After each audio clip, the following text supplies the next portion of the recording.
The former Beatle died in Los Angeles. George Harrison was the quiet genius behind some of the most beloved music of the 20th century. To his family, friends, and fellow musicians, he was a complex man, spiritual yet mischievous, private yet deeply influential. His journey began in the post-war streets of Liverpool and carried him to the pinnacle of global fame, the lead guitarist of the Beatles. Alongside John Lennon, Paul McCartney, and Ringo Starr, George helped create songs that became instant classics. Their music defined the sound of the 1960s and triggered the phenomenon known as Beatlemania, a tidal wave of fan hysteria that swept across continents. When the Beatles arrived anywhere in the world, the noise was deafening screams that never seemed to stop. Fans fainted, cried, and chased their car convoys down city streets. Why do they scream? George once mused. I don't know. It just started with a few kids, and then the noise never stopped. Even after the Beatles disbanded in 1970, George carved out a highly successful solo career, pushing musical boundaries and experimenting with different sounds.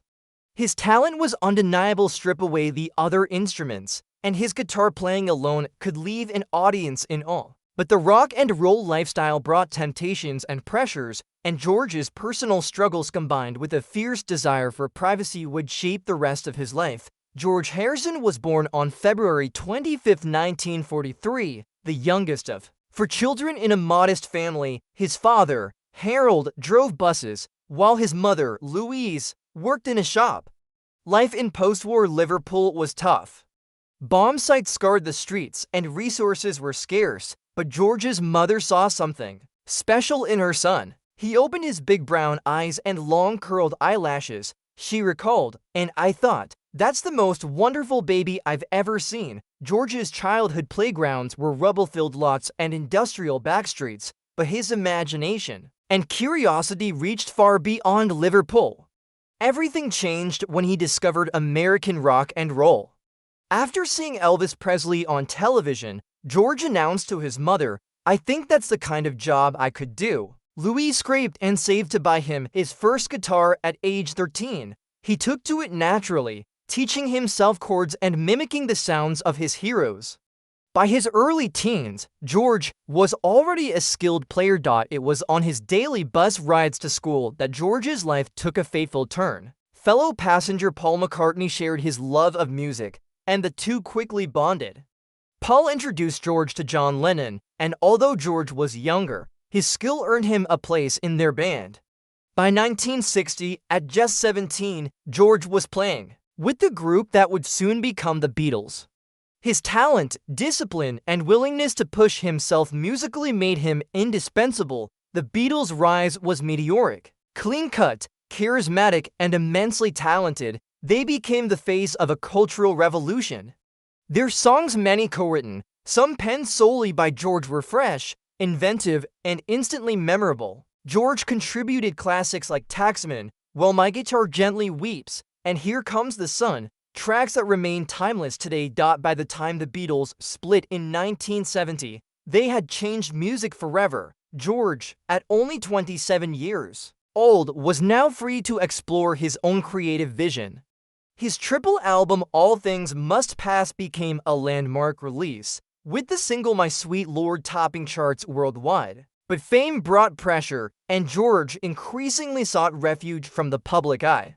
Friar Park, a sprawling Gothic mansion in Oxfordshire, became his sanctuary, a place where he could record, garden, and live away from the relentless attention of the media. George's health had never been perfect. As a child, he suffered frequent bouts of tonsillitis and even a serious kidney infection at age 12. In 1964, during the Beatles' first American tour, he arrived at New York's Kennedy Airport with a 104-degree fever. Doctors advised him not to speak before appearing on The Ed Sullivan Show, cementing his image as the quiet one. Even after having his tonsils removed in 1969, he continued to suffer from throat problems, sometimes laryngitis, that would trouble him for decades. By the mid-1970s, George's life was complicated. His marriage to Patti Boyd was crumbling, and he turned increasingly to cocaine.